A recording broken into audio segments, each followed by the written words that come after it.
All right, Billy, are you ready? Yeah, Ted, let's do this. 3, 2, 1, go! I promise my moonshots are gonna look so much better than yours. The zoom doesn't work fast enough. I need a digital crown. No, it doesn't matter. I've got the better image signal processor in my A13 chip. It's gonna look fantastic. I don't think so. I still got the telephoto lens. Ugh, my fingers are getting so tired of pinching to zoom. And there you have it. The superior moon photo. That's what you want to think. Check this out. Way more detail. Wait a second. Did you actually take that picture? Yes, I did take it. No, I mean, did you take it with your smartphone's camera? Yeah, I did. You cheated, didn't you? You pulled it off of Google and you photoshopped a better, higher quality mood photo onto your camera. Who's to say? I mean, I did take this shot and I know what the moon looks like. Mom, he cheated! Why you gotta tell Mom? He's lying. Don't believe him. Mom, I'm your favorite, right?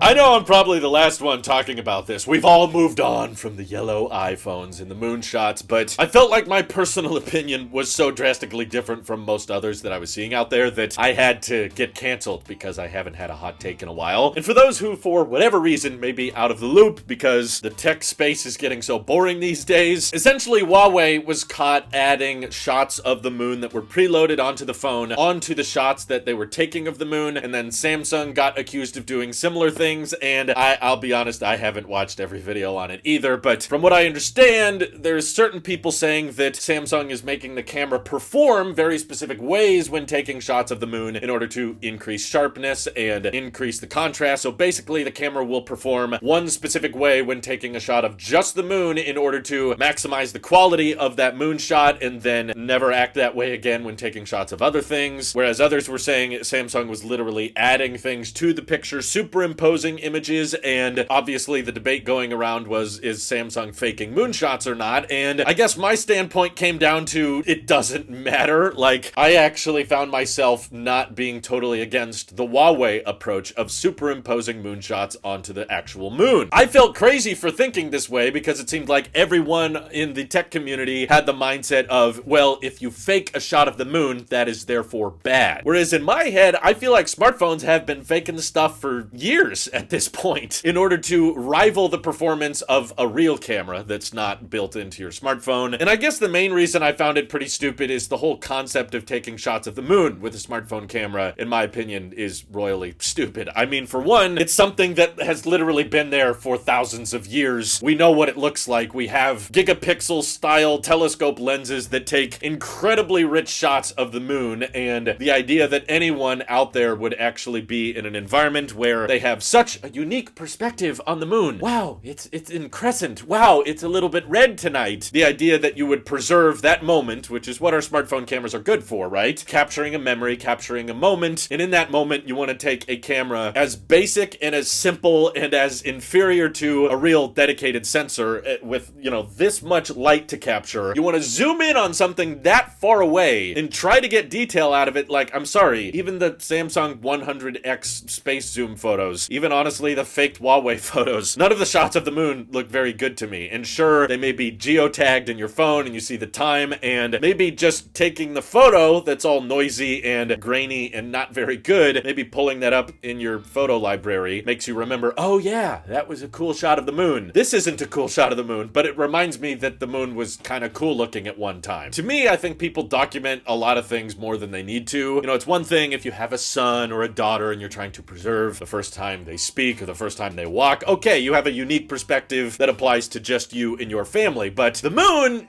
you don't have that unique of a perspective anyway, in my head. At least you're not going to get one with any type of smartphone camera, even if it has a periscope 200x lens. But we've kind of been having this same discussion on smartphone cameras for years. This is kind of what portrait mode stemmed from. Even before Apple did it with the iPhone 7 Plus, there were phones adding artificial blur to the background of your pictures, masking out the subject, and at first they weren't very good at it, but over time they got much better because that created the illusion of depth. That was distorting the image to make it look more like a dedicated, DSLR that has a real camera sensor, a real lens, and a much shallower depth of field. That is all fake to me. That is all artificial. And we still do that. We're still boasting about cinematic mode on our iPhones, which basically adds that bokeh to video now. And Androids were doing that long before the iPhones were. It's all fake. That's all what a lot of smartphone processing is. Even when Apple tells you it's a pro raw image, there is still a ton of AI enhancing machine learning algorithms that they're able to incorporate with these later generation Apple Silicon chips that's able to increase contrast or apply deep fusion technology to make a picture seem a lot higher quality than it really is. So I guess that's why seeing all of this trickery and all of this fake deep fusion tech or machine learning algorithms,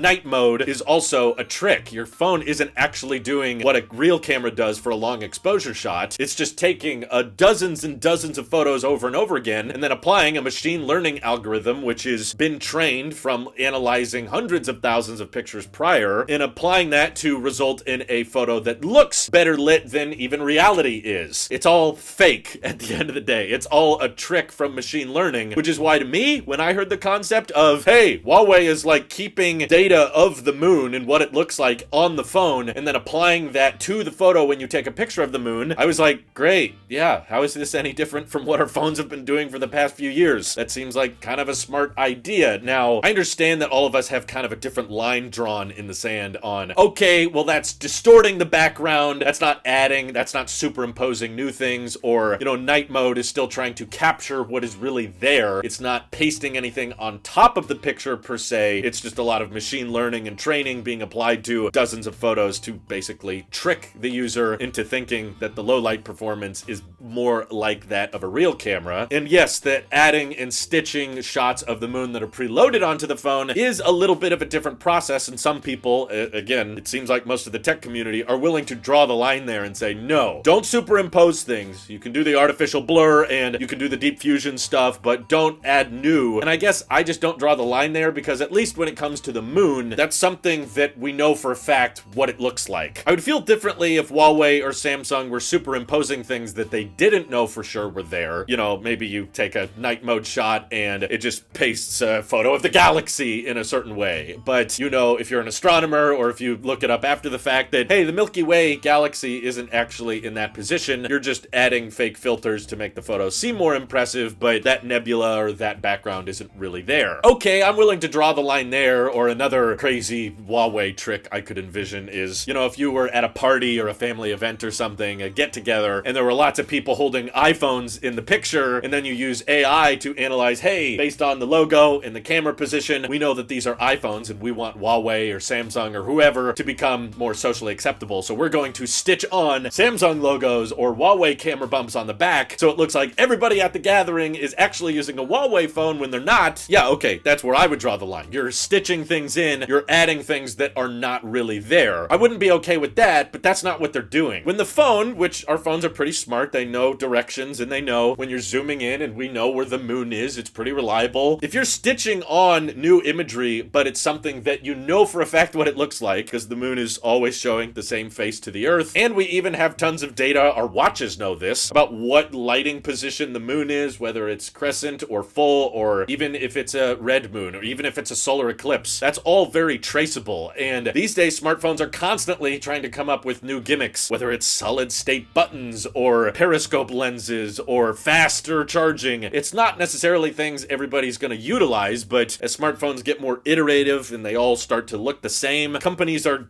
desperate for any kind of gimmick that helps them stand out against the crowd, and this was just another gimmick of like, hey, let's start superimposing preloaded images of the moon onto these photos so that they look more real and they look sharper. But I guess the backlash comes from the that's cheating approach. And to me, when we start getting to, okay, that picture may look better, but they cheated, that to me points to the concept that this is no longer just about getting the overall better picture. This is more about one brand being more ethical or one brand actually putting in the work. It's just fanboys looking for ways to defend their brand and their audience, and they just want to know that they bought a phone that really captures the moon, even if the shot looks worse than the competition, because I caught it in a more technically impressive way. So it's not really about the end result of the photo, it's just about which company acquired the photo in the most impressive way possible, which to me is all pointless. Like, at the end of the day, if the average consumer isn't able to know, like, obviously it would be bad if you took a picture of the moon and it looked obviously stitched in and it wasn't applied very realistically and you've got your little gray check marks around the moon and everything. Yeah, that would be stupid and that would be distracting, and it would be a reason to not buy that phone or turn off that feature, which it seems like Huawei and Samsung are both in favor of being able to deactivate that superimposing capability or AI enhancement if you want it to be. But if you're able to incorporate it in a way where you know where the user is located, our camera apps usually ask for our location anyway, you know the position that the moon is in, you know the lighting environment that it's in, and you're able to, with machine learning and algorithms, just like we do for all smartphone photography, apply a higher resolution, sharper image of the moon that enables you to get a clearer shot when you're zooming in on it. If the end consumer is outside of the tech community and they don't know all that's going on, they just see a great photo of the moon, I don't see where the harm was done. As long as they're superimposing something that we know for a fact is there, which we kind of know what the moon looks like, we know it's there, then I don't really see a lot of fault in it. And I would honestly take it further. I would say we kind of know what the sun looks like up close. You know, we have those solar flares and all these flames coming out of it at all times. And right now, you know, if you take your 100x periscope zoom and point it at the sun, you're just gonna get a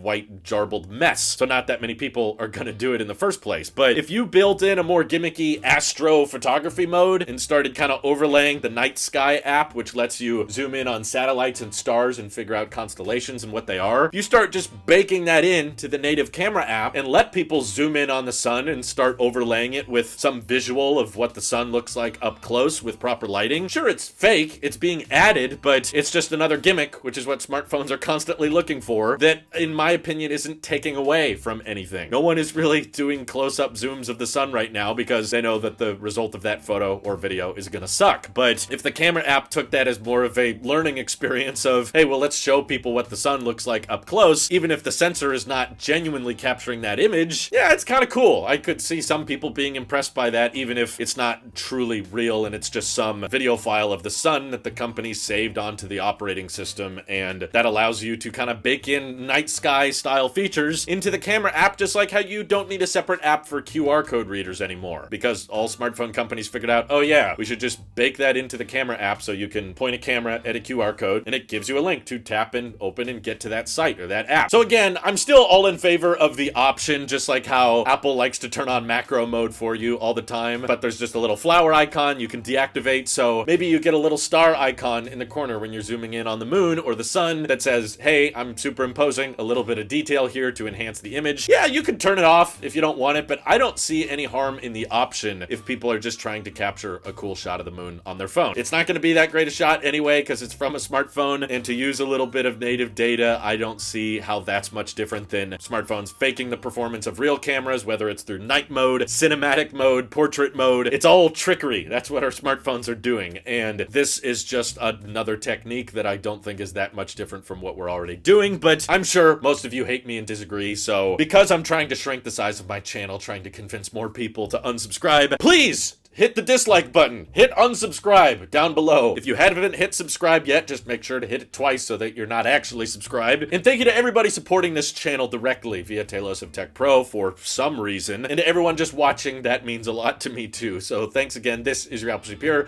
I'll see you all in the next one.